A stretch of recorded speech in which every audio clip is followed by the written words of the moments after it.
বিয়ের আসরে নিজের বইয়ের জায়গায় একটা পতিতাকে দেখে মাথায় আকাশ ভেঙে পড়ল আরসের। ইম্পসিবল, এই মেয়ে একটা পতিতা, আমি কিছুতেই একে বিয়ে করতে পারবো না। বলেই গলা থেকে ফুলের মালাটা খুলে ফেলে দিল আরস। আরসের মুখে পতিতা কথাটা শুনে চমকে গেল বিয়েবাড়ির সবাই, সেই সাথে বিয়ের কোণে মৌ। কিছুক্ষণ বাদে যার সাথে তার জীবন বেঁধে দেওয়ার হবে সে তাকে পতিতা বলে ডাকছে। আরস এর রিয়াকশন ছিল খুবই ভয়ঙ্কর। মৌয়ের মা বাবা অবাক হয়ে যায় তাদের হবু জামাই তাদের মেয়েকে পতিতা বলে ডাকছে। আরসের মা বাবা আরুষকে থামার জন্য বিভিন্নভাবে চোখ রাঙানি দিচ্ছে। ছেলের হাত চেপে ধরে সাইডে নিয়ে গিয়ে আরসের বাবা বললেন, আমাদের মান সম্মান কি সব শেষ করে দিবে তুমি? তোমার বিয়ে করার ইচ্ছে ছিল না সেটা আগে বললেই পারতে। এইভাবে পাবলিক প্লেসে একটা মেয়ের সম্মান নিয়ে টানাটানি করছো কেন? এই অধিকার তোমার নেই আরস। আরস নিজের হাত থেকে এক ঝটকায় ছাড়িয়ে নিয়ে বললেন, বাবা, আমার তো বিয়ে করতে আপত্তি ছিল না, তাই বলে জেনে শুনে আমি একটা পতিতাকে বিয়ে করব ভাবলে কিভাবে এটা? এই মেয়ে একটা পতিতা বাবা, আমি নিজে দেখেছি এই মেয়েকে এসব কাজ করতে। তুমি কিভাবে দেখলে? তার মানে তুমিও? না বাবা, তুমি যেটা ভাবছো সেটা ঠিক নয়, আমি অন্যভাবে চিনি। বিয়েবাড়ির কানাঘোষা শুরু হয়ে গিয়েছে।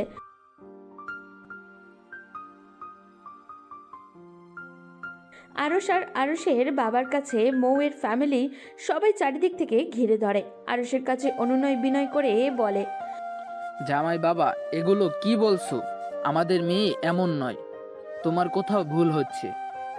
আরস সমস্ত বরযাত্রী কন্যাযাত্রীদের সামনে চিল্লিয়ে বলতে থাকে, আপনারা কতটুকু জানেন আপনাদের মেয়ে সম্পর্কে?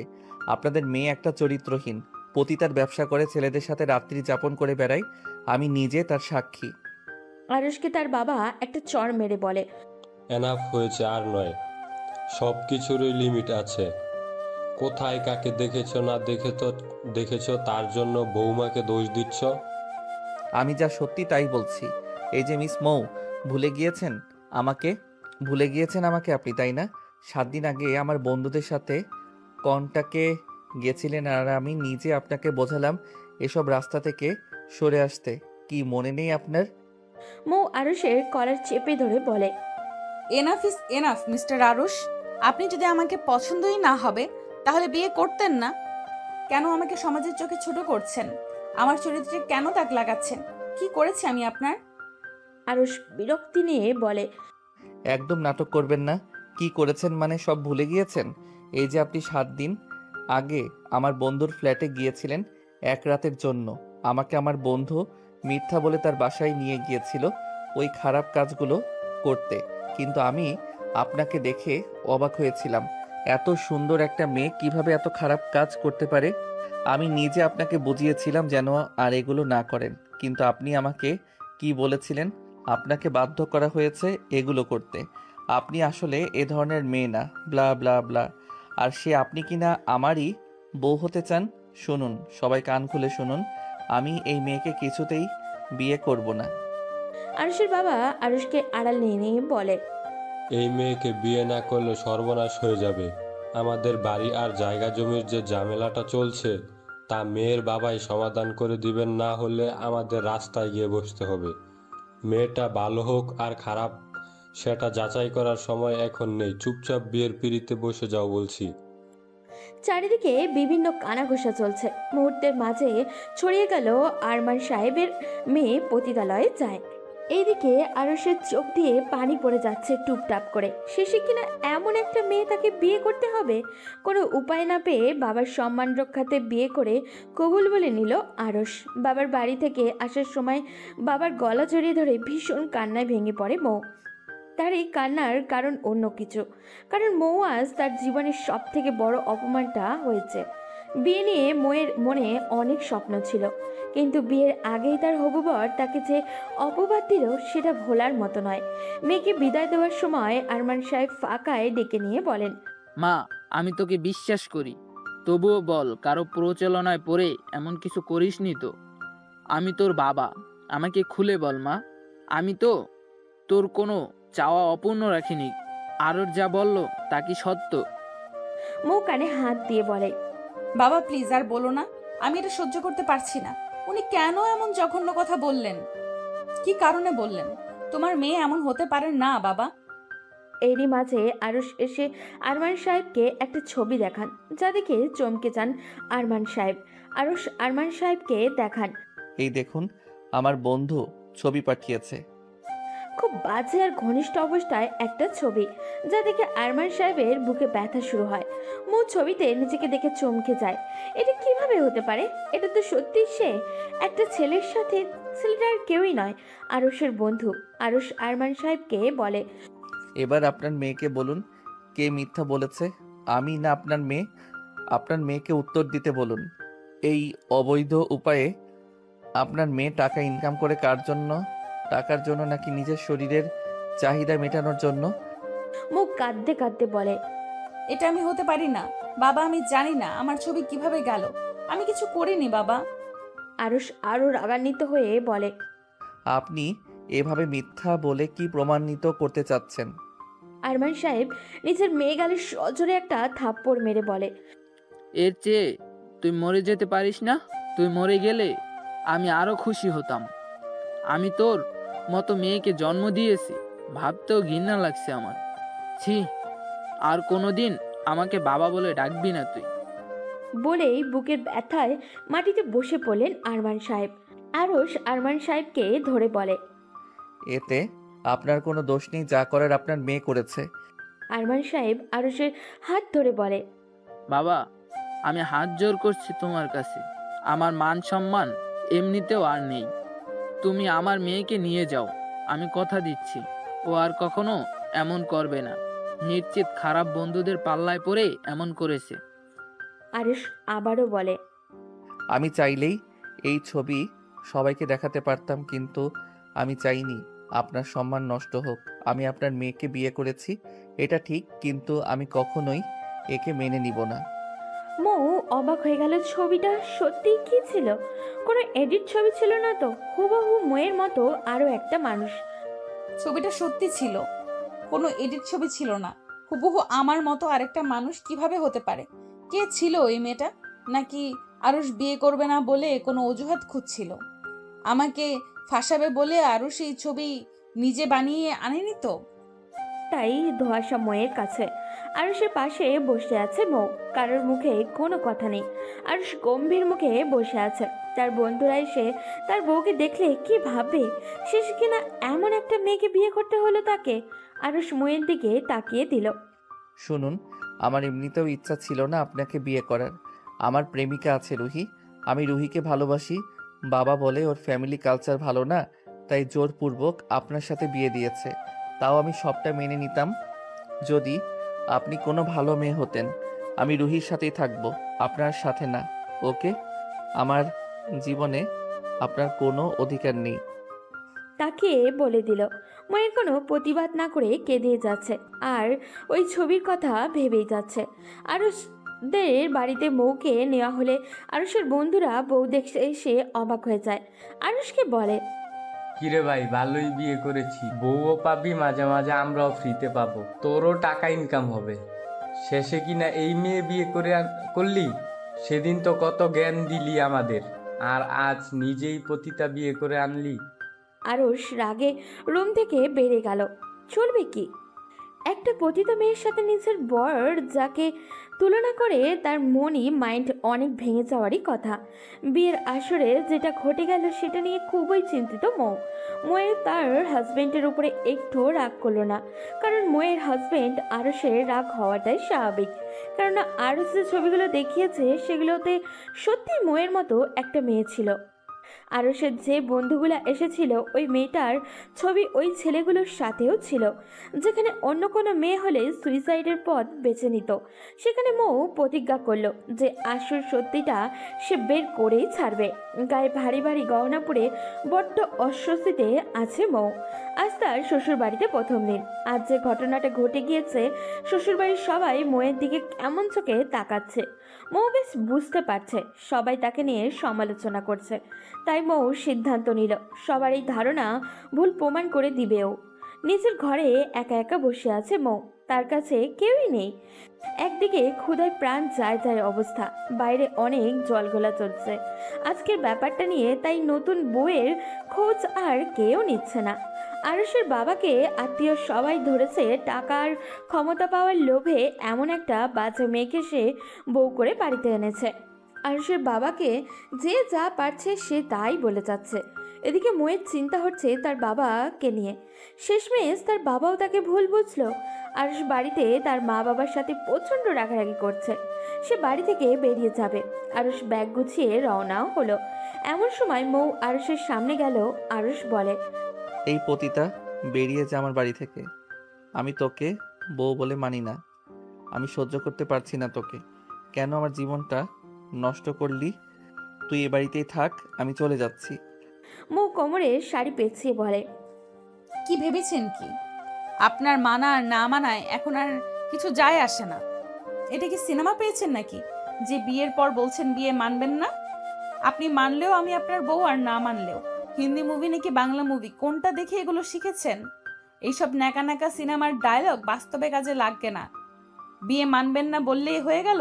শুনুন, আমার সাথে বেশি বাড়াবাড়ি করবেন না। এমনিতেই লোকসমাজে আমার মান সম্মান বলে কিছু রাখেননি। যেখানে চারদিকে মানুষ আমার বাবাকে বলতো মৌয়ের মতো মেয়ের বাবা হওয়ার ভাগ্যর ব্যাপার, সেখানে আপনি আমাকে কলঙ্কিত করে চলে এসেছেন। আরুষ মৌয়ের কথা না শুনে হাঁটা দিল। এমন সময় মৌ আরুষের হাত ধরে টানতে টানতে রুমের ভেতরে নিয়ে রুমের দরজা লক করে দিল। বাড়ি ভর্তি আত্মীয়। অবাক হয়ে গেল সবাই। সবাই বলা বলি করছে এমন বউ আজ প্রথম দেখল। লজ্জার মাথাকে বরকে টেনে ঘরে নিয়ে গেল। মৌ কারোর কথায় পাত্তা দিল না। ঘরের দরজা লাগিয়ে বলে, আজ আমাদের ফুলসজ্জা, আর আপনার ফুলসজ্জা আমার সাথেই হবে। আর হ্যাঁ, ন্যাকামি করে এটা বলার প্রয়োজন নেই যে আপনি সোফাতে ঘুমাবেন বা ফ্লোরে। আমার সাথে এই খাটে ঘুমাবেন। সেটা না হলে গলায় দড়ি দিয়ে ফ্যানের সাথে ঝুলে সুইসাইড নোট লিখে রেখে দেব, বুঝলেন? কোনো সিনেম্যাটিক ডায়লগ দিবেন না। Mister Aarush, I love you. না মানে আগে ভালোবাসতাম না, বাট এখন থেকে বাসি, আর ভীষণ ভালোবাসার চেষ্টা করব। কারণ আপনি আমার স্বামী, তাই আমার আপনাকেই ভালোবাসা উচিত, আর আপনারও আমাকেই ভালোবাসা উচিত। আন্ডারস্ট্যান্ড? আপনি ভাববেন না আমাকে ছেড়ে যেতে চাইলেই আমি যেতে দিব। কালেমা পড়ে বিয়ে পড়েছি, ছেড়ে দেওয়ার জন্য নয় মিস্টার। আরুষ অবাক হয়ে গেল। কোথায় ভেবেছিল সে তার বউকে ধমকিয়ে রাখবে, উল্টা তার বউ তাকে ধমক দিয়ে দিল। আরুষ ভেবেছিল মেয়েটা ভয়ে চুপসে যাবে, কিন্তু হলো পুরাই উল্টা। আরুষকে অবাক হয়ে তাকিয়ে থাকতে দেখে মৌ বলে, লিসেন, কি ভাবছেন আমি কেমন টাইপের মেয়ে, তাই তো? যেটা ভাবছেন ওইটাই ঠিক। আমি ওই টাইপের মেয়েই। আমাকে বাংলা সিনেমার শাবানা ভাবার কোনো কারণ নেই। আর আমি ইনামিনা টিনামার্কা মেয়ে না। ভেবেছেন আমাকে দিনের পর দিন খোঁটা দিয়ে যাবেন আর খারাপ ব্যবহার করবেন, আমি সেটা মুখ বুজে সহ্য করব? কখনোই না। শুনুন, আপনি আমাকে ভুল বুঝেছেন, সেটা স্বাভাবিক ব্যাপার। আমি খুব পজিটিভ মাইন্ডেড মেয়ে। এতে আপনাকে কোনো রূপ দোষ ত্রুটি দিব না। আমি আপনার জায়গায় আমি থাকলেও এমনভাবেই রিয়্যাক্ট করতাম, কারণ আমি জেনে শুনে চাইতাম না যে আমার হবু বর পতিতালয়ে যায় আর তাকে আমি বিয়ে করি। আপনার যোগ্য স্ত্রী হয়ে আমি দেখাবো যে আমার সম্পর্কে আপনার যে ধারণা হয়েছে সেটা ভুল। আরুষকে অবাক হয়ে তাকিয়ে থাকতে দেখে মৌ বলে, আরুষ ভাবতেই পারেনি এমন চমৎকার একটা মেয়ের সাথে তার বিয়ে হবে। মেয়েটি কোথায় যেমন পটু, কোনো রক্তে মাংসে গড়া ছেলে তার প্রেমে না পড়বে না। আরুষ জীবনে এমন সুন্দর মেয়ে কখনো দেখেনি। একটা মেয়ে কতটা পজিটিভ মাইন্ডের হতে পারে সেটা মৌকে না দেখলে বুঝতোই না। আরুষের মুখে কোনো কথাই ছিল না মৌকে বলার মতো। তাছাড়া আরুষ তো জীবনে এমন মেয়েই চেয়েছিল যে তার প্রেমের জালে জড়িয়ে রাখবে, তার কথা সারাক্ষণ শুনবে, শুনতে ইচ্ছাও হবে। আরুষ ভ্রুকুচকে মৌয়ের দিকে তাকিয়ে বলে, আপনি কি আমাকে খুন করবেন নাকি? মৌ হেসে বলল, এসব খুনটুন করে বিধবা হতে চাই না আমি। আরুষের সামনেই মৌ তার শাড়ি খুলতে শুরু করলো। এক্সকিউজ মি, আপনি কি করছেন এগুলা?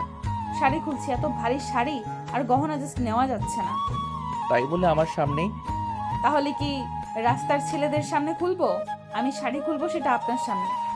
আরুষ নিজের চোখ বন্ধ করে ফেললো। মৌ হালকা হাসতে হাসতে বলে, মিস্টার ভদ্রলোক, আমি আগেই আপনার ব্যাপারে সব জেনে নিয়েছি। আপনার সামনে কিছু পরার না থাকলেও যে খারাপ নজর দিবেন না সেটা আমি জানি। শুধু একটু দুষ্টুমি করার জন্য এটা করা। বেটা ভেবেছিল বাঘের পার্ট নিবে, দিয়েছি তো ভেড়া বানিয়ে। এই জন্যই বান্ধবীরা বলেছিল প্রথম রাতেই বিড়াল মেরে দিবে। দিয়েছি তো বিড়াল মেরে, এবার মিউ মিউ করে বেড়াও। আমাকে পতিতা বলা, দেখো না কি কি করি।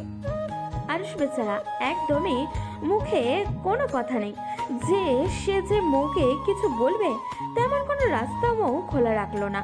আরুষ চোখ খুলতেই অবাক, ঘরের মাঝে তার নতুন বউ সাদা ধবধবে টি শার্ট পেটিকোট পরে দাঁড়িয়ে আছে।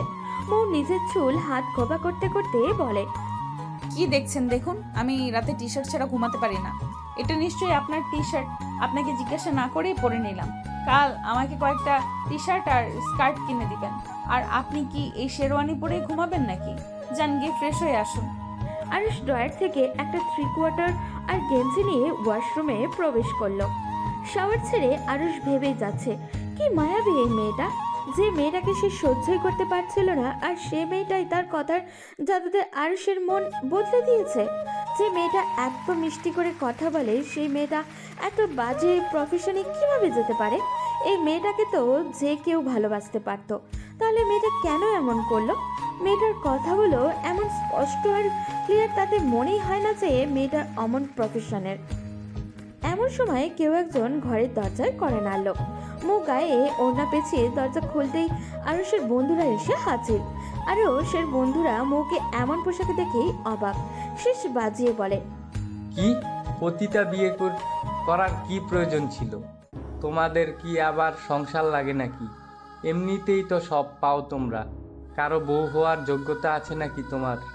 আরসের মতো ভালো ছেলের কপালে এই জুটলো, আজ আবার হবে নাকি ফুলটুসি? মুখ ঠাস ঠাস করে শব্দে আরুষের বন্ধুর গালে একটা সজোরে থাপ্পড় মেরে দিল। আরুষের বন্ধুর গালে ঠাস করে চড় মেরে দেওয়ার সাথে সাথে চমকে যায় আরুষের বন্ধু। আরুষের বন্ধু উল্টা মৌয়ের গালে চড় মারতে গেলে মৌ হাত ধরে ফেলে। আরুষ ওয়াশরুম থেকে বেরিয়ে দেখে মৌ ওর বন্ধুদের হাত ধরে রেখেছে। আরুষ বিষয়টা দেখে অবাক হয়ে যায়। আরুষকে দেখে আরুষের বন্ধু বলে, দেখ ভাই তোর বউ। মৌ আরুষের বন্ধুর হাত ঝাড়ি মেরে বলে, উনি কি দেখবে? ওনাকে ডাকছেন কেন? ওনাকে নালিশ দিবেন আর উনি আমাকে মেরে বাড়ি থেকে বের করে দিবেন? কি এতক্ষণ কি বলেছিলেন? আমি পতিতা? আমার সংসারের প্রয়োজন নেই, বিয়ের প্রয়োজন নেই, আপনার বন্ধুর জীবন নষ্ট করেছি? প্রথম কথা, আমি পতিতা নই। আর দ্বিতীয় কথা, যদি ধরেই নেই আমি পতিতা, তাহলে আপনি কি? আপনি কি দুধে ধোয়া? একটা মেয়ে পতিতালয়ে কিভাবে হয়? একটা মেয়ে পতিতা কিভাবে হয় যদি আপনার মতো ভদ্রলোকরা তাদের কাছে না যায়? একটা পতিতা অবশ্যই তার পেশা ছেড়ে দিত যদি আপনার মতো ভদ্রলোকরা তাদের কাছে না যেত। একটা মেয়ে টাকার জন্য একটা ছেলের সাথে সময় কাটালে তাকে পতিতা বলে, আর একটা ছেলে টাকা দিয়ে সময় কাটালে তাকে কি বলে? উত্তর দিন, তাকে কি বলে? একটা মেয়ে পতিতা হলে সেই মেয়েটির সাথে রাত কাটানো ছেলেগুলোকে পতিতা বলে। আমার যদি বিয়ে করার রাইট না থাকে, আপনাদের কিভাবে রাইট থাকে? আমার যদি সংসার করার না সাজে, তাহলে আপনাদের কিভাবে রাইট থাকে? লজ্জা করে না আপনার একটা মেয়ের সাথে রাত্রি যাপন করে এসে সেই মেয়েকে পতিতা বলে উপদেশ দিতে? আরুষের বন্ধু বলে, তাই বলে আমার গায়ে হাত তুলবে তুমি? মাত্র একটা চরের প্রাপ্য নয় আপনি। উচিত শহরের সব মানুষ জড়ো করে তাদের সবার সামনে জুতা পেটা করে আপনাদের আসল পরিচয় দেওয়া উচিত, যে এরাই তারা যারা রাতের আধারে পতিতালয়ে যায় আর দিনের আলোতে মানুষকে জ্ঞান দিয়ে বেড়ায়। আরুষ অবাক হয়ে যায়, সে ভাবতেই পারেনি মেয়েটা এতটা প্রতিবাদী আর এতটা সুন্দরভাবে গুছিয়ে কথা বলতে পারে। আরুষ তার বন্ধুকে বলে, কি সমস্যা ভাই, কি হয়েছে? মৌ বলে, উনি কি বলবে? আমি বলছি কি হয়েছে। উনি আমাকে ওনার সাথে থাকার প্রস্তাব দিয়েছে, যার জন্য ওনাকে থাপ্পড় মেরেছি, যার জন্য উল্টা উনিও আমাকে মারতে চেয়েছিলেন। কি মিস্টার আরুষ, এসব আপনার বন্ধু? এই সমাজে আপনার চলাফেরা? বা রে সভ্য সমাজ! বাহ, নিজের স্ত্রীকে অপমান করছে আর বর আঙুল গালে দিয়ে চুষছে। আরুষ ওর বন্ধুর গালে আর একটা সজোরে থাপ্পড় মেরে বলে, এখান থেকে বের হ, আমি ভাবতেও পারিনি তোরা এমন প্রস্তাব দিতে পারবি। অন্তত আমার মান সম্মান রাখা উচিত ছিল তোদের। যা, বেরিয়ে যা আমার বাসা থেকে। আরুষের বন্ধুরা বেরিয়ে গেল। আরুষ মৌয়ের দিকে তাকিয়ে বলে, মানে মিস মৌ, সরি, রিয়েলি সরি। আচ্ছা, কিসের জন্য সরি? আপনার বিয়ের আসরে করার রিয়্যাক্ট নাকি আপনার বন্ধুর করা ব্যবহার? দুটোই। আরুষ যেন মৌয়ের কথায় বলিতে নিজেই নতজানু হয়ে গেল। মৌকে উপেক্ষা করার শক্তি হারিয়ে ফেলল ও। মেয়েটির কথা দিয়েই আরুষকে দুর্বল করে ফেলল। মৌ আরুষকে বলে, মিস্টার আরুষ, জানেন আমার সমাজে আমার খুব সম্মান ছিল। সবাই বাবাকে বলতো আপনার মেয়ে একটা লক্ষ্মী মেয়ে, এমন মেয়ে থাকলে আর কিচ্ছু লাগে না। জানেন এখন আমার সমাজ আমাকে চরিত্রহীনা বলে জানে। তারা জানে আমি একটা মুখোশধারী, আমি পতিতা। আমার চরিত্রে এই তকমা যে ভুল প্রমাণ, সেটা করার মতো উপযুক্ত প্রমাণ আমার কাছে নেই। আমি যে নির্দোষ সেটা প্রমাণের জন্য সঠিক প্রমাণ আমার হাতে নেই। জানেন তখন খুব অসহায় লাগে যখন চারদিকে মানুষ দোষারোপ করে। দোষ না করে দোষী হতে হয়। আরুষের হঠাৎ খুব খারাপ লেগে উঠল। সে নিজের অজান্তে কোনো ভুল করে ফেলেনি তো? এমন তো হতেই পারে, হুবহু দেখতে একই রকম দুইটা মানুষ, কিন্তু না, চেহারা যে সেই মিল। ভাবতে ভাবতে আরুষার মুখ ঘুমিয়ে গেল। খানিক পরে আরুষের ঘুম ভেঙে গেল। হঠাৎই আরুষের খেয়াল হলো তার পাশে শুয়ে থাকা ঘুমন্ত পরিটার দিকে। ডিম লাইটের আলোতে মৌয়ের ফর্সা শরীরটা দেখা যাচ্ছে। মেয়েটা মনে হয় ছটফট করতে থাকে সব সময়। ঘুমানোর স্টাইল দেখেই বোঝা যাচ্ছে। ওর না বেড থেকে নিচে পড়ে আছে, গেঞ্জিটা খানিকটা উঁচু হয়ে আছে। আরুষ ময়ের পেট আর শরীর খেয়াল করে দেখে। আরুষের মনে সন্দেহ হলো, একটা পেশাধারী পতিতা কখনো এমন হতে পারে না। তাদের শরীরের বিভিন্ন চিহ্ন ফুটে থাকে, ময়ের শরীরে একদমই নিখুঁত। কেন যেন আরুষের মনে হচ্ছিল মেয়েটা যেন পতিতা না হয়, মেয়েটা যেন পবিত্র একটা মেয়ে হয়। হঠাৎই আরুষের খেয়াল হলো ময়ের গলা একদম সাদা, কিছুই নেই। আরুষ সাথে সাথে তার ফোন থেকে পিকচারটা বের করলো, কারণ পিকচারে থাকা মেয়েটার গলায় বেশ বড় একটা জট ছিল, কালো দেখতে। আরুষ জিজ্ঞাসা করেছিল, সে বলেছিল এটা তার জন্মগত দাগ। আর সে কেমন জানি সন্দেহ হচ্ছে, মনে হচ্ছে কোথাও কিছু একটা গড়মেল হয়েছে। হঠাৎই মৌয়ের ঘুম ভেঙে যায়। ঘুম ভাঙতেই লাফ দিয়ে উঠে যায়। মৌ তাকিয়ে দেখে কেউ একজন তার উপরে ঝুঁকে আছে। মৌ উড়ামুড়া দিতেই লোকটা সরে গেল, ওপাশ ফিরে শুয়ে পড়ল। মৌ বুঝতে পারো আরুষই ছিল, আর আরুষই মৌকে দেখছিল। মৌ ইচ্ছা করেই আরুষকে জড়িয়ে ধরে। মৌয়ের অজান্তে জড়িয়ে ধরার ভান ধরে আরুষ আরো শক্তভাবে জড়িয়ে ধরে। মৌ আগে থেকেই ভীষণ দুষ্টু টাইপের, দুষ্টুমি করাটাই ওর একটা ইম্পর্টেন্ট কাজ। এদিকে আরুষ বেচারা মহা মুশকিলে পড়েছে। একটা বন্ধ ঘরে নিজের বিয়ে করার সুন্দরী বউ জড়িয়ে ধরলে যে কারোরই ঠিক থাকা সম্ভব নয়। আরুষ খানিকটা সরে ঘুমানোর চেষ্টা করলো। আরুষ যতটা সরে মৌ ততটাই আরুষের দিকে সরতে থাকে। আরুষ উপায় না পেয়ে মৌয়ের সাথে লেপ্টে থেকেই ঘুমাতে হলো। পরদিন সকালে আরুষের ঘুম ভাঙতে অবাক হয়ে যায় সে। আরুষ দেখে তার বুকের সাথে লেপ্টে আছে মৌ, কি সুন্দর করে ঘুমাচ্ছে। চুলগুলো এলোমেলো হয়ে আছে, একদমই পাগলির মতো লাগছে। মৌয়ের নিঃশ্বাস আরুষের বুকে উপচে পড়ছে। এমন সময় মৌয়ের ঘুম ভেঙে যায়। মৌ ঘুম ভাঙতেই দেখে সে আরুষের বুকে। মৌ লাফ দিয়ে উঠতে চুল হাত খোপা করতে করতে বলে, এই আপনি কিছু করেননি তো? আরুষ কাঁচতে কাঁচতে বলে, কিছু করেছি মানে? কি কি বলেছে এসব? না মানে যেইভাবে জড়িয়ে ধরেছিলেন, আর একটু হলে তো আমার দমই বেরিয়ে যাচ্ছিল। আমি না আপনি জড়িয়ে ধরেছিলেন, দম তো আমারও বেরিয়ে যাচ্ছিল। আমি তো ঘুমের মাঝে অজান্তে জড়িয়ে ধরেছিলাম, আর আপনি যে ইচ্ছে করে জড়িয়ে ধরেছিলেন। এই যে না মিস, আপনি ধরেছিলেন। যান এবার গোসল করে ফ্রেশ হয়ে বাইরে যান, এক্ষুনি আবার সবাই ডাকাডাকি করতে আসবে। অদ্ভুত, গোসল করতে যাব কেন? আপনি ঘুমের মাঝে কিছু করেননি তো? সত্যি করে বলুন বলছি, এই ছিল আপনার মনে? জি না, আমি ওই টাইপের ছেলে না, আমি কিছুই করিনি, কিন্তু বাইরের কেউ সেটা মানবে না।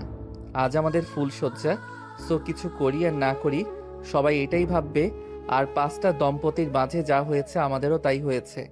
বাইরে গেলে সবাই বিভিন্ন প্রশ্ন করবে, তার থেকে বেটার আপনি গোসল করে ফ্রেশ হয়ে একটা শাড়ি পরে বাইরে যান, তাহলে সবাই ব্যাপারটা নর্মালি নিবে। মৌ অবাক হয়ে যায়। এই কোন নিয়ম, কিছু করলে ভাববে, না করলেও ভাববে। মৌ আরুষকে বলে, শুনুন, শাড়িটারি আমি পরতে পারবো না, আমাকে আপনার জিন্স আর গেঞ্জি দিন। আমার জিন্স আপনার হবে? হবে মানে দৌড়াবে? হ্যাঁ, আপনি দৌড়াবেন। 5 ফিট 11 ইঞ্চি একটা ছেলের জিন্স আপনার পা থেকে মাথা পর্যন্ত হবে। আমি ছেলে হলে আমিও অতটাই লম্বা হতাম, মেয়ে মানুষ হিসেবে ঠিকই আছি। না হয় আপনার থেকে একটু শর্ট, বটি দিয়ে জিন্সের নিচ থেকে কেটে নিব। আপনি জিন্স কাটবেন, তার থেকে আপনি আমার একটা হাফ প্যান্ট পরুন, এটাই বেটার হবে। কি? আমি হাফ প্যান্ট পরবো, তাও আবার আপনার? ছে ছে ছে, মানুষ কি বলবে আমায়?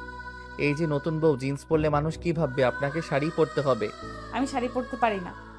অবশেষে কি বউয়ের শাড়ি পরানোর দায়িত্ব নিতে হবে? বলেই মাথায় হাত দিয়ে দাঁড়ালো আরস, আর মৌ গিয়ে শাওয়ার ছাড়লো। মৌ ওয়াশরুম থেকে টাওয়াল দিয়ে মাথা মুছতে মুছতে বেরোলো। ময়ের চোখে মুখে মহা বিরক্তি। কিভাবে এখন সে শাড়ি পরবে? একটা মেয়ে হয়ে শাড়ি পরতে পারে না, এটা মানুষকে বললে হাসাহাসি করবে না? তাছাড়া এমনিতেও তো ও তাকে নিয়ে সমালোচনার শেষ নেই এখন।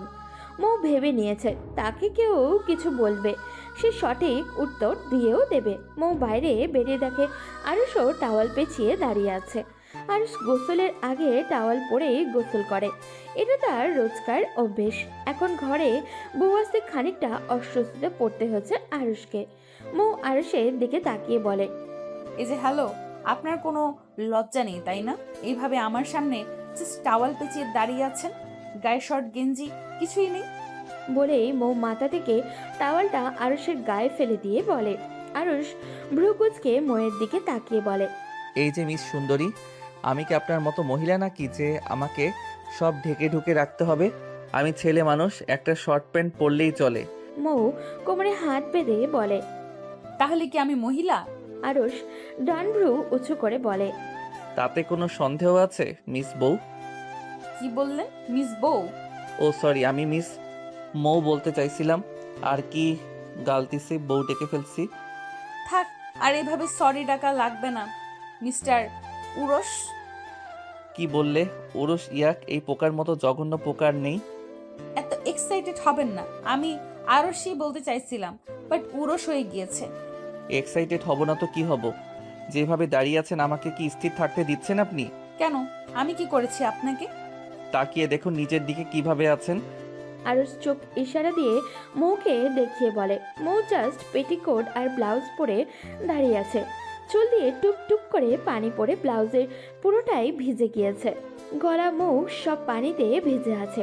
মৌ যে তাড়াহুড়োতে ওড়না চাড়ায় বেরিয়েছে সেটা খেয়ালই নেই ওর।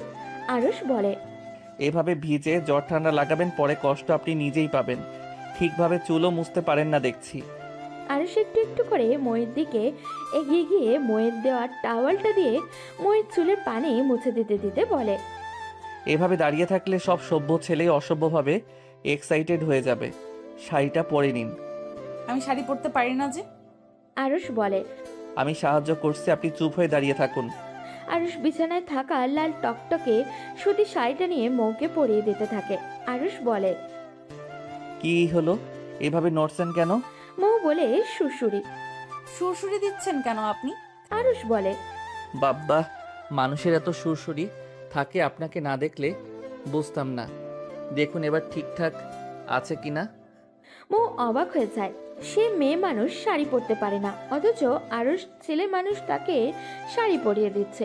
শাড়ি পরানো শেষ হলে মৌ আরুষকে অজান্তে জড়িয়ে ধরে থ্যাংক ইউ বলে। আরুষ চমকে যায়, এভাবে হুট করে তাকে মৌ জড়িয়ে ধরবে ভাবতেই পারেনি ও। মৌ আরুষকে ছেড়ে দিয়ে বলে, থ্যাংক ইউ। কিছু মনে করেননি তো? আমার বেস্টিকে আমি খুশি হলেই জড়িয়ে ধরতাম। আরুষ বলে, আর কাকে কাকে জড়িয়ে ধরেছেন? কাউকে না, শুধু বেস্টিকে। না, আবার রাস্তার কোনো ছেলের প্রতি খুশি হয়ে জড়িয়ে ধরেননি তো? আমাকে কি এমন হয়ে হয় আপনার? এমন সময় আরুষের ফুফু ডাকতে বাইরে থেকে। মৌ বাইরে গেলে আরুষের ফুফু বলে, বাপের বাড়ি থেকে কিছু শিখুনি? বিয়ের মৌ চুপ থাকার মেয়ে নয়, ফুফুকে বলে, আপনি বড় হন তাই, আপনাকে ধরলে পাপ নেই কোনো। দেখুন, আমি আজ আরো খুব ভোরে ঘুম থেকে উঠেছি। রেগুলার এত সকালে ঘুম থেকে ওঠা সম্ভব নয়। কাল থেকে 8টার আগে আমাকে কেউ ডাকবেন না। আর দেখুন, আমার সাথে আমার বাপের বাড়ির তুলনা করবেন না। বাড়ির বউ বলে ভাববেন না, যা কিছু বলে পার পেয়ে যাবেন। ভালোবাসা দিলে ভালোবাসা পাবেন। আরুষের ফুপু তো আকাশ থেকে পড়ে, এটা ঘরের বউ নাকি অন্য কিছু। মৌ বাইরে যাবার পর আরুষ ময়ের ফোন চেক করে। ময়ের ফোনে কয়েকটা মেসেজ এলো। ময়ের বেস্টির পিকচারগুলো পাঠিয়েছে। আরুষ পিকচারগুলো দেখছে, অনুশোচনায়ও ভুগছে। প্রতিটা ছবিতে তারিখ উঠে আছে, 10ই জানুয়ারির দিনই তো মৌ তার বন্ধুদের বাসায় এসেছিল টাকার বিনিময়ে। একই সময়ে একটা মানুষ দুইটা জায়গায় কিভাবে থাকতে পারে? আরুষের মনে আরও বেশি কৌতূহল বাড়তে থাকে। আরুষের বিষয়টা বেশি খতিয়ে দেখতে ইচ্ছা হলো। আরুষ ময়ের ফ্রেন্ডকে মেসেঞ্জারে কল দিল। আরুষ একটা সালাম দিয়ে জানালো সে ময়ের হাজবেন্ড। আরুষ ময়ের বান্ধবীর কাছে জানতে চাইলো এটা কিসের ছবি আর কোথা থেকে তোলা। ময়ের বান্ধবী জানালো তারা তাদের একটা বান্ধবীর বিয়েতে গিয়েছিল সিলেটে। সেখানে গিয়ে 7 দিন ছিল আর তখনই এই ছবিগুলো ওঠানো। আরুষের মাথায় যেন বাজ পড়ল। একই দিনে ঢাকা টু সিলেট 1 ঘন্টার মাঝে যাওয়া আসা সম্ভব নয়, কারণ সেদিন মৌকে ভাবা মেয়েটি আরুষের বন্ধুদের সাথে কয়েক ঘন্টা ছিল। আরুষের মাথায় কিছুই ঢুকছে না। আরুষের মন সায় দিল সেদিনের মেয়েটি কোনোভাবেই মৌ ছিল না। তাহলে সেদিনের মেয়েটি ছিল কে? আরুষের মনে বেশ কতগুলো প্রশ্ন জড়সড় হলো। তবে আরুষ মনটা এখনো বেশ ফ্রেশ লাগছে। তার ভাবনাটা হয়তো ভুল আর ঠিক এই মুহূর্তে ভাবতে ইচ্ছা করছে না আরুষের, কারণ আরুষ একটা রাতে ময়ের ভালোবাসার জালে জড়িয়ে পড়েছে। আরুষ নিজের রুম থেকে বাইরে এসে দেখে মৌ বারান্দার চেয়ারে বসে আছে আর বিভিন্ন মানুষ মৌকে দেখতে এসেছে। নতুন বউ হলে সবাই দেখতে আসবে, এটাই স্বাভাবিক ব্যাপার। মানুষজনের ঝামেলা কমে গেলে আরুষের বাবা বলে, মা মৌ, আমার ছেলেকে ভুল বুঝো না, ও কিন্তু খুব ভালো। হঠাৎ তোমার মতো একটি মেয়ে কোথায় দেখেছে আর তোমাকে ভুল বুঝছে। তবে ও কিন্তু অতটা গর্দভ না, নিজেই ঠিক ভুল বুঝতে পারবে আর সত্যিটা যাচাই করবে। আর তুমি ভেবো না জমি ঠিক করার জন্য ছেলেকে প্রেশার দিয়েছিলাম তোমাকে বিয়ে করতে। এসব জমির কোনো ব্যাপারই ছিল না মা, শুধুমাত্র ছেলেকে বিয়ে করানোর জন্য এই মিথ্যা নাটকটা করেছিলাম। তোমাকে আমার আগে থেকেই চিনি মা, তুমি অনেক ভালো, সেটা আমরা জানি। আমার ছেলেটার চরিত্র অনেক ভালো, আর আমার ছেলের জন্য আমরা সঠিক মেয়েটাকেই এনেছি মা। তুমি আমাদের বৌমা না, আমাদের মেয়ে। আরুষের মা ছেলের বউকে একটা চেন পরিয়ে দিল আর মৌকে বলল। তুমি কিছু নিয়ে মৌ আরুষের বাবাকে বলল, কিন্তু আমার বাবা, উনি তো আমাকে ভুল বুঝছে। আরুষের বাবা বলে, তুমি ভেবো না, তোমার বাবার সাথে আমার কথা হয়েছে, ওদিকে সব ঠিকই আছে। বলেই আরুষের বাবা ময়ের বাবাকে কল দিয়ে ময়ের কাছে ফোনটা ধরিয়ে দেয়। ময়ের বাবা বলে, মা মৌ, আমি জানি আমার মেয়ে কেমন, তবুও আমি তো বাবা, এমন কিছু শুনলে দুশ্চিন্তা হয়। শ্বশুরবাড়ির সবার সাথে মানিয়ে নিস মা, অনেক ভালো পরিবার পেয়েছিস মা, অনেক সুখী হবি। সকালে খাওয়া শেষ করে মৌ তার বড় ননদের সাথে গল্প করছে। আরুষের ইচ্ছা করছে মৌকে একটু সরি বলতে, বাট কিভাবে বলবে সেটাই বুঝতে পারছে না। আরুষ তার বোনকে ডেকে বলে, আপু দুলাভাই ফোন দিয়েছে, মায়ের ফোনে তোমাকে ডাকছে। আরুষের বোন যাওয়ার পর আরুষ মৌকে বলে, আমার আপনার সাথে কিছু কথা আছে, রুমে চলুন। দুপুর গড়িয়ে বিকেল, সবাই দুপুরের খাবার খেয়ে রেস্ট করছে। আরুষ মৌকে ডেকে নিয়ে ঘরের দরজা লক করলো। মৌ সন্ধিহানভাবে আরুষের দিকে তাকিয়ে বলে, কি সমস্যা? দিন দুপুরে ঘরের দরজা লক করছেন যে? খুলুন বলছি, মানুষ কি ভাববে? আরুষ বুকে হাত বেঁধে দাঁড়িয়ে আছে ময়ের দিকে তাকিয়ে। মেয়েটা নিচকে একটা বাচ্চা, কোনো ইগো বলে কিছুই নেই। থাকলে তার সাথে যে ব্যবহারটা করা হয়েছে, গাল নাক ফুলিয়ে কান্নাকাটি করতো বা আমার উপর এক আকাশ সমান অভিমান নিয়ে বসে থাকতো বা রেগে থাকতো, তার মাঝে কিছুই নেই কেন? মেয়েটা বড়ই পাগলি টাইপের। এমন মেয়েরা সবসময় ভালো মনের হয়, আর ছেলেরা চট করেই এদের দুষ্টুমির প্রেমে পড়ে যায়। মেয়েটার চোখে মুখে কি ভীষণ মায়া। এইসব ভাবতে ভাবতে আরুষ কোথায় যেন হারিয়ে গেছে। আর এই সুযোগে মৌ ঘরের দরজা খুলে ঘর থেকে বেরিয়ে যাওয়ার চেষ্টা করে। আরুষ সাথে সাথে হাতটা টেনে ধরে, দরজার পিঠে পিঠ ঠেকিয়ে দাঁড়ায়। মৌয়ের হাত ভর্তি ছুরি, ওগুলো ঝনঝন করে বাজছে। মৌ নার্ভাস হওয়ার জন্য বারবার জিভ দিয়ে নিজের ঠোঁট ভেজাচ্ছে। আরুষ পূর্ণ দৃষ্টিতে তাকিয়ে আছে মৌয়ের ঠোঁটের দিকে। মৌ ব্যাপারটা বুঝতে পেরে আরুষকে বলে, এইভাবে হাত ধরে রেখেছেন, কি কোনো সমস্যা আপনার? এই যে মিস মৌ, সারাদিন আমার সমস্যা না খুঁজে নিজের সমস্যা খুঁজো, তাহলে সব বুঝতে পারবা। পেতনিদের মতো নতুন বউ সারা বাড়ি পাইচারি করে বেড়াচ্ছ কেন? কোথায় একটু লজ্জা পেয়ে মাথা নিচু করে বসে থাকবা? ঘরের এক কোণে টানা ডাকাডাকি করে বেড়ানো লাগছে। এই যে ছাড়ুন বলছি, আমার ওসব লজ্জা টজ্জা কিছু নেই। এই বাড়ির সবাই খুব ভালো, তাই আমার লজ্জা লাগছে না। সবার মাঝে কি আমিও আছি? না, আপনি তো আস্তে একটা কি বিশ্রী ভাবে আমাকে অপমান করেছেন, কিচ্ছু ভুলিনি। রাগও আছে তোমার? নেই মানে? আপনি জানেন না তাই আমার অনেক রাগ। এতটুকু পিচ্চি মানুষের কোথায় রাগ থাকে? শুনুন, দেখতে পিচ্ছি লাগলেও আমি অতটা পিচ্ছি না, যেমন ভাবছেন তেমন না। তাই না? দেখুন, কি বলতে ডেকেছেন তাই বলেন। কি ব্যাপার বাঘিনী? কাল যেভাবে ধমকাচ্ছিল আমি তো ভয় পেয়ে গিয়েছিলাম। আজ তাহলে এমন দুর্বল কেন? সামান্য হাত ধরে চেতেই, আর অন্য কিছু করলে তো খুঁজেও পাওয়া যাবে না। দেখুন, আমি ঝগড়া করতে পারি, আমার সাথে ঝগড়া করে কেউ পারে না। পারলে হাত ছেড়ে মুখ চালান, দেখব কে জিতে। আরুষ হাত ছেড়ে দিয়ে মৌয়ের ঠোঁট নিজের আয়ত্তে নিয়ে নেয়। দেওয়ালে আটকে গিয়েছে মৌ, সামনে আরুষ, সামনে পিছনে কোথাও যেতেও পারছে না ও। আরুষ ঠোঁট আটকে রেখেছে, মৌ কথা বলতে পারছে না। বেশ কয়েক মিনিট পর ছাড়ল। মৌ ঠোঁট মুছতে মুছতে থুতু ফেলতে ফেলতে বলে, এই বিশ্রী মানুষ, এটা আপনি কি করলেন? ওয়াক্থু, আপনার গায়ে বমি করে দিব। আমি কি বমি দিয়েছি তোমাকে? যা দিয়েছি তাই ব্যাগ দাও। আপনি আমার সাথে এই বিশ্রী কাজ কেন করলেন, আগে সেটা বলুন। অদ্ভুত, নিজেই তো বললে মুখ চালাতে, তাই চালিয়ে দেখালাম। আমি কি ওভাবে বলেছি নাকি? ঝগড়া করতে বলেছি। বলেই মৌ রাগে কটমট করে রুম থেকে বেরিয়ে যেতে গেলে আরুষ আবারও হাত টেনে বলে, যেটা বলতে ডাকা সেটা শুনবে না? আবার কি বললেন? এসব বিছানায় বসো, নিরিবিলি বলতে হবে কথাটা।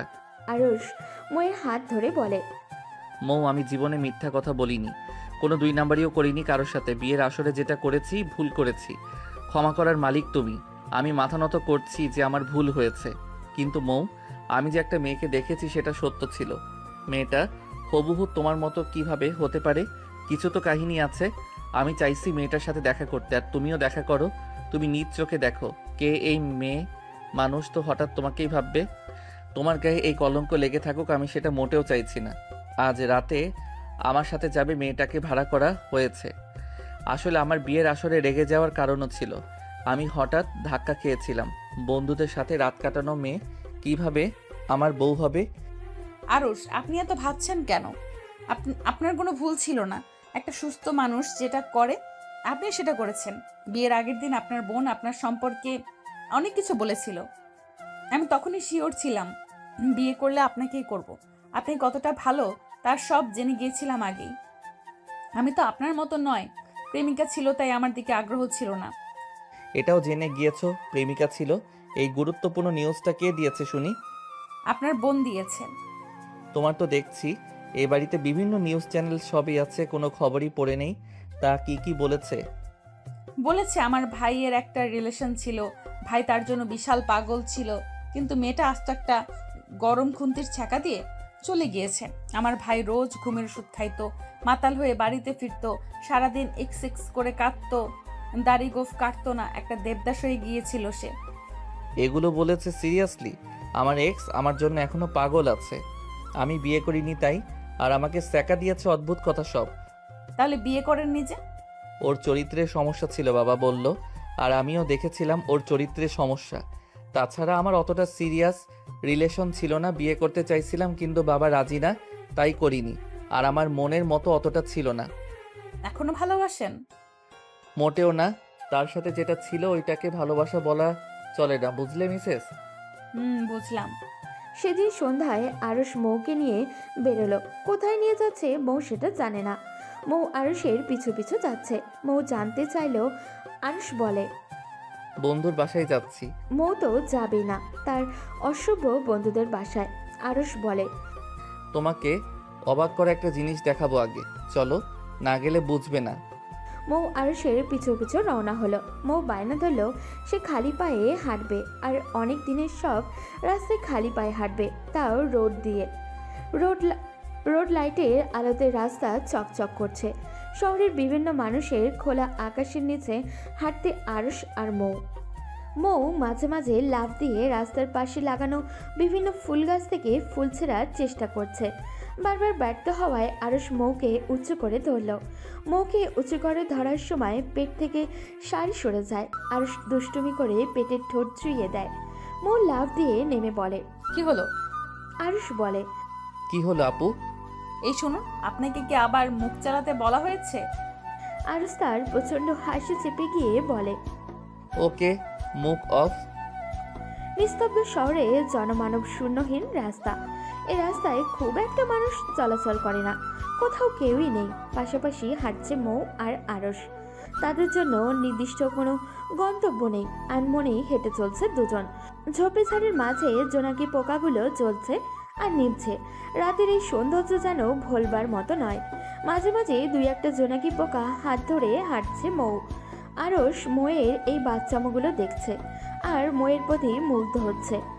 আরশ বারবার মৌয়ের প্রেমে পড়তে বাধ্য হচ্ছে। ইচ্ছা করছে মৌকে বুকের সাথে জড়িয়ে ধরতে, কিন্তু সে সাহসটা পাচ্ছে না। হঠাৎ করে গাছের একটা ডাল ভেঙে পড়ায় মৌ ভূত ভেবে ভয়ে এসে জড়িয়ে ধরে আরশকে। এমন শক্তভাবে আরশের শার্টের বোতামে একটা ছিঁড়ে যায়, মৌয়ের হাতের মাঝে চলে আসে। আরশের শিরা উপশিরা পেয়ে যেন উষ্ণ ছোঁয়া বয়ে যাচ্ছিল। মৌ চোখ বন্ধ করে পড়ে আছে আরশের বুকে। আরশ নিজেই দু হাত দিয়ে আগলে ধরে মৌকে, মাথায় হাত বুলিয়ে বলে, আমি আছি, ভূতেরাও ভয় পাবে তোমাকে ভয় দেখাতে। আমরা চলে এসেছি প্রায়। ওই যে ওই নীল রঙের বিল্ডিংটায় যাব আমরা। চলো, আজ আশ্চর্য একটা জিনিস দেখবে তুমি। মৌ নিজে জানতো না সে ঠিক কি দেখতে চলেছে। বিল্ডিংয়ে প্রবেশ করে আরশ কলিং বেল চাপতেই দরজা খুলে দিল একটা মেয়ে। মৌ হুবহু তার মতো একটা মেয়েকে দেখে চমকে যায়, যেন তার প্রতিচ্ছবি দেখছে সে। আরশও যেন মানসিক মহাতৃপ্তি পেল। আরশের বউ যে সেই মেয়েটা না, সেটা ভেবেই আরশের মুখে হাসি ফুটল। মৌ আর মৌয়ের মতো দেখতে মেয়েটি দুজন দুজনের দিকে তাকিয়ে আছে। দুজনেই যেন চমকে গেল।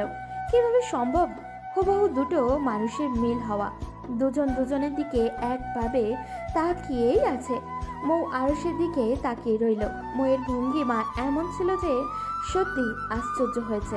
মৌ মেয়েটিকে বলে, কে তুমি? তুমি হুবহু আমার মতো দেখতে কিভাবে হলে? যমজ ছাড়া তো এমন হওয়া সম্ভব না।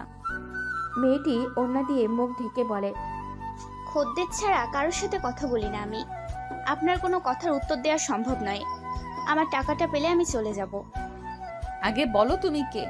বাসা কোথায় তোমার? আমি সত্যি অবাক হচ্ছি তোমাকে দেখে। তুমি কি অবাক হচ্ছ না তোমার মতো হুবহু একটা মেয়েকে দেখে? কিছুটা হয়েছি, তবে আমার দুনিয়ার কোনো কিছুর প্রতি অতটা আগ্রহ নেই। তাই এসব অবাক করা কোনো কিছুই আমার মাঝে অনুভূতি জাগায় না। তোমার বাসা কোথায়? পতিতাদের নিজস্ব বাসা থাকে না, তারা রোজ কারো না কারো বাসায় থাকে। বলছি, আমাকে এখানে ভাড়া করে আনা হয়েছে আজ রাতের জন্য। আপনাদের খদ্দের কজন তাদের পাঠান। আমাকে কাজ শেষ করে মহল্লায় ফিরে যেতে হবে। সেখানে আবার খদ্দের আসবে, আর খদ্দের না থাকলে বলুন আমি চলে যাই। তোমার তো টাকা চাই তাই না? রোজ তো ছেলেদের সাথে সময় কাটিয়ে টাকা নাও। আজ না হয় আমার সাথে গল্প করলে। চিন্তা করো না, ডাবল টাকা দেব। আমার ডাবল টাকা চাই না, যা ঠিক করা হয়েছে তাই দিলেই হবে। আচ্ছা, নাম কি তোমার? আরশি। আমার নাম আরশি। ও কি তোমার হাজবেন্ড? হুম। অনেক ভালো মানুষ। তুমি অনেক ভাগ্যবতী। এবার আমি আসি, আমার পারিশ্রমিক লাগবে না। তুমি এইভাবে যেতে পারো না, তোমার পরিচয় আমাকে দিতেই হবে। আপনার মতো আমি দেখতে এটা কি আমার অপরাধ, যার জন্য আমাকে ফোর্স করছেন? আমাকে যেতে দিন। তুমি আমার বোনের মতো, নিশ্চয়ই আমাদের কোনো কানেকশন আছেই, না হলে এইরকম হলাম কিভাবে? প্লিজ আমায় বোন ডেকো না, তাহলে আমি উইক হয়ে যাব। আমায় যেতে দাও প্লিজ। তুমি কতদিন ধরে এই পেশায় আছো? ছোটবেলা থেকে। কতটুকু বয়স? এই ধরো 7 বছর থেকে। কষ্ট পেতে না এই পেশার জন্য? হ্যাঁ পেতাম। অনেক বয়সী মানুষ এসে যখন অত্যাচার করত, খুব কাঁদতাম। তারা হাত পা বেঁধে অত্যাচার করত। ধীরে ধীরে সব সহ্য হয়ে গিয়েছে আমার। তোমার মা বাবা কেউ নেই? হ্যাঁ, মা নিজে এ পেশায় আর আমাকে এ পেশায় নামিয়েছে। আচ্ছা আপনারা থাকুন, আমি আসি। আরশি নামের মেয়েটা চলে গেল চোখ মুখ ঢেকে। খুব গম্ভীর টাইপের একটা মেয়ে। মৌ আরশের দিকে তাকিয়ে অবাক হয়ে তাকিয়ে বলল, আরুষ মেয়েটা চলে গেল, ওর কাছে আমার অনেক কিছুই জানার আছে। মেয়েটা এইভাবে যেতে পারে না। মেয়েটাকে এটা আমার জানা দরকার, আমি জানতে চাই। তুমি চিন্তা করো না, মেয়েটার ঠিকানা জেনে এখানে টাকা দিয়ে এনেছিলাম। দেখেছো আমি কেন তোমায় ভুল বুঝেছিলাম। মৌকে খুব সন্দিহান দেখে আরুষ বলে। চলো তোমার বাবার বাসায় যাই, তোমার বাবাও হয়তো চিন্তায় আছে। মৌ আর আরুষ মৌদের বাড়িতে গেল। মৌ তার বাবাকে দেখেই জড়িয়ে ধরে বলে, বাবা, আমি তোমার খারাপ মেয়ে না বাবা, আমি কিছুই করিনি। আমার মতো হুবহু দেখতে আরেকটা মেয়ে আছে বাবা। মৌয়ের বাবা আরুষের দিকে তাকাতেই আরুষ একটা অমায়িক হাসি দিয়ে বোঝালো সব ঠিকঠাক আছে। মৌয়ের বাবা বলে, মা জামাইকে নিয়ে ঘরে যাও। এমন সময় আরুষের কিছু ফ্যামিলি ফটোর দিকে নজর যায়। আরুষ দুইটা বাচ্চা তো ছবির দিকে তাকিয়ে বলে, ওই বাচ্চা দুইটাকে? মৌয়ের বাবা বলে, আমার মেয়েরা মৌ আর মৌসি। মৌসি ছোটবেলায় মারা যায়। ওরা দুজনে যমজ ছিল। মেয়ে দুইটা আমার প্রাণ ছিল, কিন্তু মৌসিকে বাঁচাতে পারিনি আমরা। আমরা আগে এমন একটা জায়গায় থাকতাম, সেখানে এক সময়ে খুব শেয়ালের উৎপাত শুরু হয়। মৌ আর মৌসি এক জায়গায় ঘুমিয়েছিল। সেখান থেকে মৌসিকে শেয়ালে টেনে নিয়ে গিয়েছিল। তারপর আমরা মৌকে নিয়ে ওখান থেকে চলে আসি। আরুষ বলে, মৌসির লাশ পেয়েছিলেন? না, পাইনি। আমার মনে হচ্ছে মৌয়ের মতো দেখতে মেয়েটাই আপনার মেয়ে। কোনো না কোনোভাবে ও বেঁচে গেছিল। এবার মৌ বলে, মেয়েটা যে বলল ওর মা এই পেশায়, তাই ও এই পেশায়। হয়তো সে জানি না তার অতীতে কি ঘটেছিল। মৌয়ের বাবা বলে, আরশ আমার মেয়ের মতো দেখতে। কে সে? আমি তাকে দেখতে চাই। আমাকে নিয়ে চলো বাবা। আরুষও বলে, চিন্তা করবেন না, পুলিশ নিয়ে যাব। আমার বন্ধু এসআই আমি সবকিছু বলে রেখেছি। আমার আগেই সন্দেহ হচ্ছিল কিছু একটা গড়বড় আছে। মৌয়ের বাবা আবারও বলে, কিভাবে প্রমাণ করব সত্য আর মিথ্যা, কি আসল কি নকল? এবার আরুষ বলে, আপনি চিন্তা করবেন না, এখন ডিএনএ টেস্টের ব্যবস্থা আছে। খুব সহজেই প্রমাণ হয়ে যাবে সব। যমজ দুটো মেয়ের একটা নিখোঁজ হওয়াতে দীর্ঘদিন মানসিক যন্ত্রণায় ছটফট করেছে মৌয়ের বাবা। সে জানে ছোটবেলায় তার মেয়ে মারা গিয়েছে। এতগুলো বছর পর তার মেয়ের মতো আরও একটি মেয়ে আছে শুনে অস্থিরতা বেড়ে চলেছে মৌয়ের বাবার। সারাটা রাত ঘুম হয়নি তার। পরের দিন আরুষ খুব ভোরে মৌয়ের বাবাকে আর মৌকে রেডি হতে নিয়ে বলল, কারণ আরুষ সব রকম খোঁজখবর নিয়েই বেরিয়েছে। নির্জন পাহাড়ি এলাকা, চিকন সরু রাস্তা দিয়ে হেঁটে চলেছে মৌ, আরুষ আর মৌয়ের বাবা আর পুলিশ অফিসার। এই নির্জন এলাকায় কোনো মানুষ কিভাবে থাকতে পারে? একদিকে তেমন কোনো মানুষের বাড়ি নেই। দূরে হলুদ কালারের একটা দোতলা বিল্ডিং দেখা যাচ্ছে। ঠিকানা অনুযায়ী ওই বাড়িটাতেই সেই বাড়ি। মৌ আরুষ বাড়িতে প্রবেশ করতেই শুনতে পায় করুণ কান্নার সুর। ভিতরে একটি মেয়ে কাঁদতে কাঁদতে বলছে, কেমন মা তুমি? নিজের মেয়েকে এমন একটা রাস্তায় নামিয়ে দিয়েছো। আমার এসব ভালো লাগে না মা। আমি মুক্তি চাই। কেন আমার এই মুখটা মানুষকে দেখলে লুকিয়ে রাখতে হয়? কেন মানুষ আমাকে দেখলে দেহভোগের বস্তু মনে করে? আমার এই শরীরটা শকুনেও খাবে না মা। ছি, ঘেন্না লাগে আমার নিজের প্রতি। রোজ রাতে পুরুষ পাল্টাতে হয় আমাকে। আমার এই জীবনটা আমি আর চাইছি না মা। আমার জীবনেও আমি একটা রঙিন বসন্ত চাই।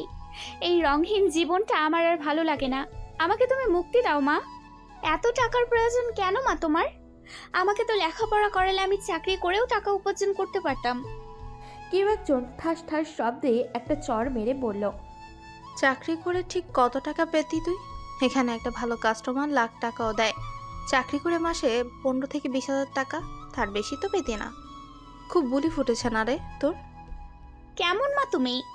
মানুষের মা নিজের সন্তানের সম্মান রক্ষা করে, আর তুমি আমাকে মানুষের কাছে ঠেলে দাও। বাইরে থেকে আরুষ কলিং বেল চাপল। কলিং বেল চাপতেই দরজা খুলে দিল এক ভদ্র মহিলা। মৌয়ের বাবা বলে উঠল, এ কি আতিয়া তুমি? আরুষ, মৌ, অফিসার সবাই অবাক হয়ে গেল। মৌয়ের বাবা এই মহিলাকে কিভাবে চিনে? মহিলাকে উত্তেজিত হয়ে বলল, কিসের আতিয়া? কে আতিয়া? কি ভুলভাল বকছেন শুনি? বলেই দরজা লাগাতে গেলে আরুষ দরজাটা খুব জোরে ধাক্কা দিয়ে ঘরের বিপদে প্রবেশ করলো। সাথে মৌয়ের বাবা অফিসারও প্রবেশ করলো। মৌয়ের বাবা আরমান আহমেদ চমকে যান আরশিকে দেখে। আরমান আহমেদ আতিয়াকে দেখে বলল, আতিয়া, তুমি আমাকে চিনছো না?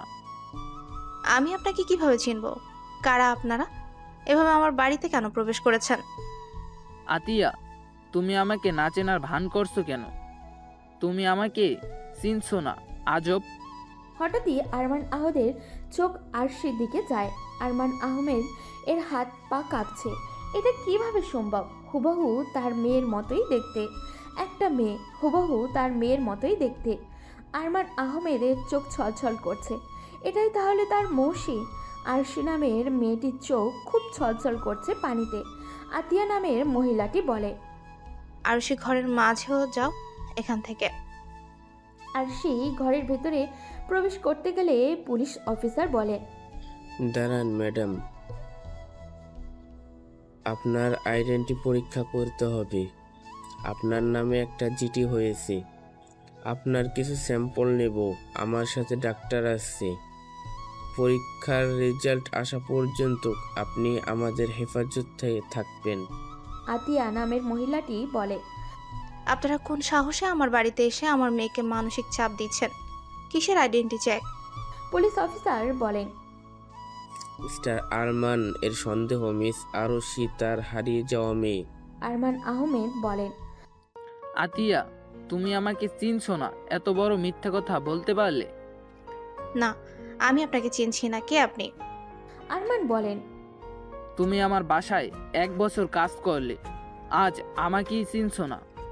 আর তোমার সাথে মেয়েটি কে? সত্যি করে বলো।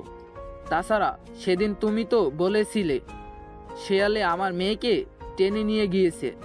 তুমি চেষ্টা করেও মেয়েকে বাঁচাতে পারোনি। আমরা চলে আসার পর তুমি থেকে গিয়েছিলে, আর আজ এতদিন বাদে তোমাকে দেখেছি।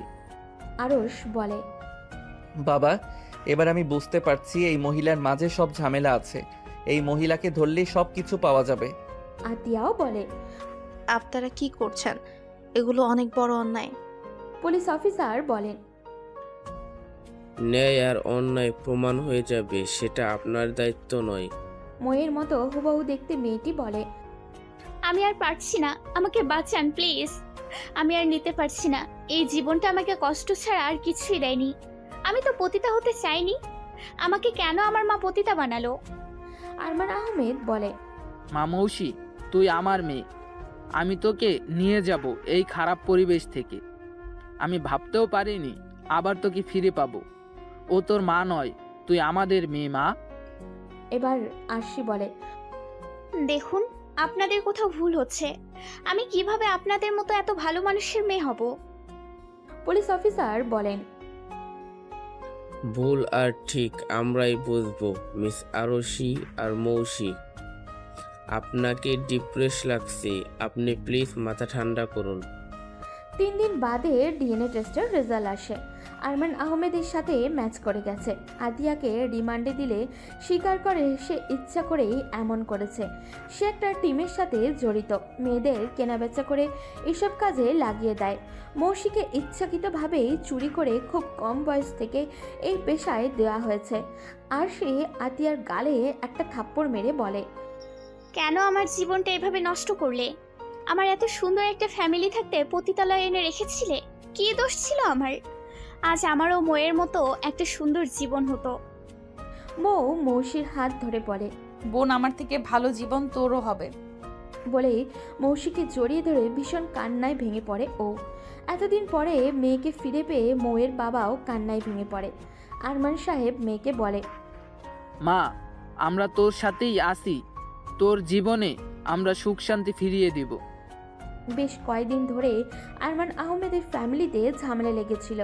সব ঝামেলা মিটে যাওয়ার পরে আরমান আহমেদের ফ্যামিলিটা পূর্ণতা পেল। বাড়ির ব্যালকনিতে দাঁড়িয়ে আছে মৌসি। মনটা ভীষণ খারাপ। খারাপ অতীত বারবার মনে পড়ছে তার। মৌসি ব্যালকনিতে দাঁড়িয়ে দেখে মৌ আর আরশ খুনসুটিতে মেতে আছে। দেখে মৌসির ঠোঁটের কোণে এক পশলা হাসি এলো। মৌসি ভাবছে, জীবনে নির্দিষ্ট একটা মানুষ থাকলে বোধহয় এতটাই ভালো লাগে। একটা মানুষ থাকলে জীবনটা গোছানো থাকে।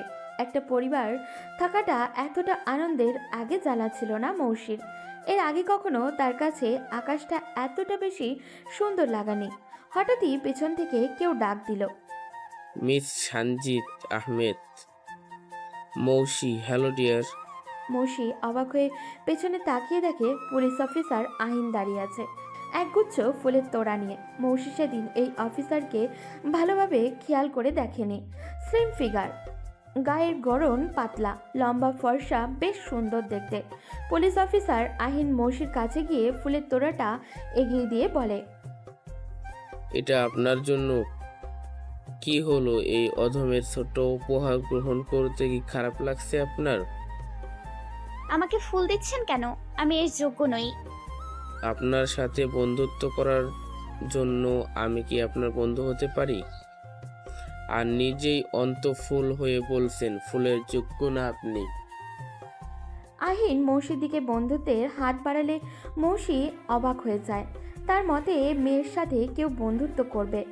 অবাক হয়ে প্রশ্ন করে, আপনি আমার গোটা জীবনের সব ইতিহাস জেনে আমার সাথে বন্ধুত্ব করতে চাইছেন মিস্টার আহিন?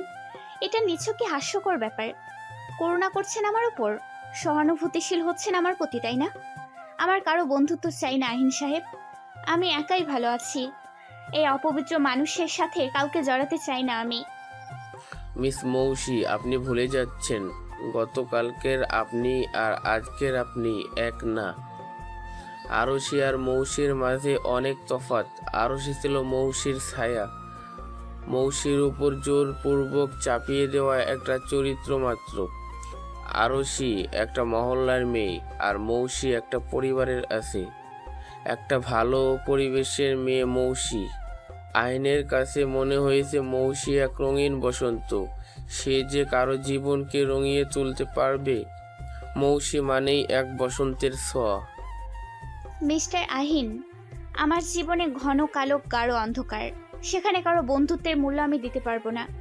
আমার কালো অতীত আমাকে বারবার মনে করিয়ে দেয় আমি কে ছিলাম, কোথায় ছিলাম। আমি ভুলতে পারছি না।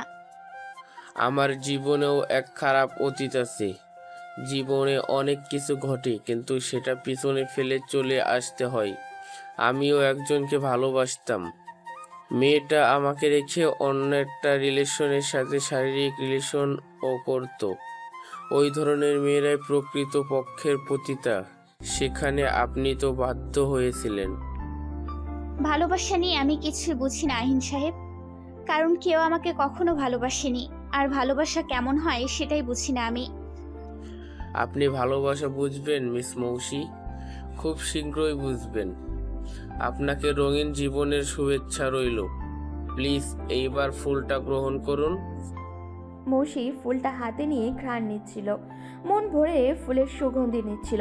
এমন সময় মৌ খাবার এনে মৌসির গালে খাবার তুলে দিতে বলে, বোন, তোর এইসব বাজে অতীত বাদ দে। দেখ না, আমরা আছি তো। আমরাই তোর প্রকৃতপক্ষের ভালোবাসার মানুষ। খাবারটা দ্রুত খেয়ে নে। আমি আছি, বাবা আছে, তোর আর কি চাই বল? বোন আমার, এখন থেকে অনেক ভালো থাকবো, সুখে থাকবো। মৌসি মৌকে বলে, জানো, এই বাড়িতে আসার পর আমি যতটা আদর ভালোবাসা পাচ্ছি গোটা জীবনে আমি তা পাইনি। ভালোবাসার মানুষরা এমনই হয়, তাই না? আরমান সাহেব এসে মৌসির কপালে চুমু দিয়ে বলে, হ্যাঁ মা, ভালোবাসার মানুষ এমনই হয়। আমরা যা কিছু সব দিয়ে তোদের ভালো রাখবো আমি। তুই হারিয়ে যাওয়ার পর আমার এক পাশ খালি ছিল, আজ যেন মন ভরে শ্বাস নিচ্ছি। রোজ একটু একটু করে আহিনের সাথে মৌসির কথা হতো। কথা বলতে বলতে একটা সময় তাদের মাঝে গাঢ় বন্ধুত্বের সৃষ্টি হয়। আহিন পুরো টাইম দিত মৌসিকে। মৌসির পুরো জীবনটা রঙিন করে দিল আহিন। আহিনের কেয়ার আর যত্নে মৌসি ভুলে গেছিল তার অতীত। 6 মাস কেটে গিয়েছে। এই 6 মাসে আরশ, আহিন আর মৌয়ের বাবার চেষ্টায় মৌসি আজ বেশ সুস্থ স্বাভাবিক। আস্তে আস্তে নিজেকে মানিয়ে নিয়েছে তার পরিবারে। বিছানায় বসে ফোন হাতে নিয়ে ছটফট করছে মৌসি। তার এখন আহিনকে ফোন দিতে ইচ্ছা করছে, কিন্তু কিভাবে ফোন দিবে? আর আহিনই বা কি ভাববে? 7-5 ভাবতে ভাবতেই নাম্বার ডায়াল করে কল দিয়ে বসে আছে মৌসি। এমন সময় আরও শেষে বলে, কাকে মিস করছে আমার একমাত্র শালিকা? আপনাকে জিজু, শুধুই আপনাকে।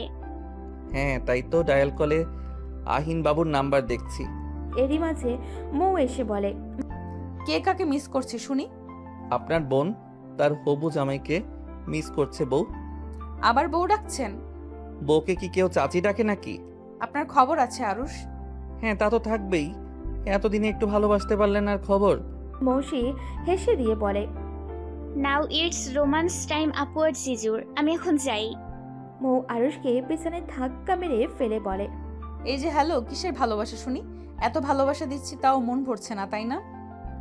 আরুষ মৌয়ের হাত ধরে টেনে বিছানায় শুইয়ে দিয়ে বলে, না ম্যাডাম, ভালোবাসাতে মন ভরবে না, মন ভরানোটা এত সোজা নয়। আমায় ভালোবাসেন আরুষ আপনি? তুমি কি এখন এটা বোঝো না মৌ? তুমি আমার জীবনে না আসলে অনেক কিছুই বুঝতাম না আমি। আমার জীবনে পূর্ণতা পেয়েছে শুধুই তোমার জন্য। মৌ আরুষের বুকে মাথা রেখে বলে, পৃথিবীর সব শান্তি আপনার এই বুকেতে আছে, এইভাবেই বাকিটা জীবন কাটিয়ে দিতে চাই। মৌ আরুষের সম্পর্ক ধীরে ধীরে আরো গভীর হতে শুরু করলো। আহিন আরমান সাহেবের কাছে বিয়ের প্রস্তাব পাঠালো। এই প্রস্তাবে আরমান সাহেব ভীষণ খুশি। মৌসির জীবন নতুন আলোতে ভরে উঠল। আহিন আর মৌসি একদিন সন্ধ্যায় তাদের বিয়ের শপিংয়ে বের হলো। দুজনে রিকশায় চুপি চুপি বসে আছে। আহিন মৌসির হাতটা শক্তভাবে চেপে ধরে বলল, মৌসি, ভালোবাসি তোমায়। এই আমাকে কি মন থেকে ভালোবাসতে পারবে? মৌসি বলে, তুমি তো জানোই আমার জীবনের সব, আমার ভালোবাসা কি তৃপ্তি দেবে তোমায় আহিন? মৌসি, তোমার দেহের প্রতি আমার কোনো টান বা আকর্ষণ নেই। আমি চেয়েছি একটা ভেঙে যাওয়া মানুষ, যাকে ভালোবাসলে সে সবটা দিয়ে আগলে রাখবে আমায়। বলো, আমায় কি আগলে রাখতে পারবে তুমি? আহিনের কাঁধে মাথা দিয়ে শান্তির নিঃশ্বাস নিল মৌসি। ভালোবাসি আহিন, তোমায় ভীষণ ভালোবাসি। এই আমাকে শক্তভাবে জড়িয়ে রেখো, আমাকে আর ভাঙতে দিও না। আহিন মৌসির মাথায় একটা চুমু দিয়ে বলে, আগলে রাখবো তোমায় ভালোবেসে।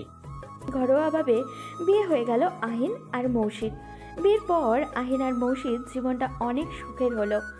আরশ আর মৌ অনেক সুখে আছে। বিয়ের 2 মাস পরেই গুড নিউজ এলো, মৌসি মা হতে চলেছে।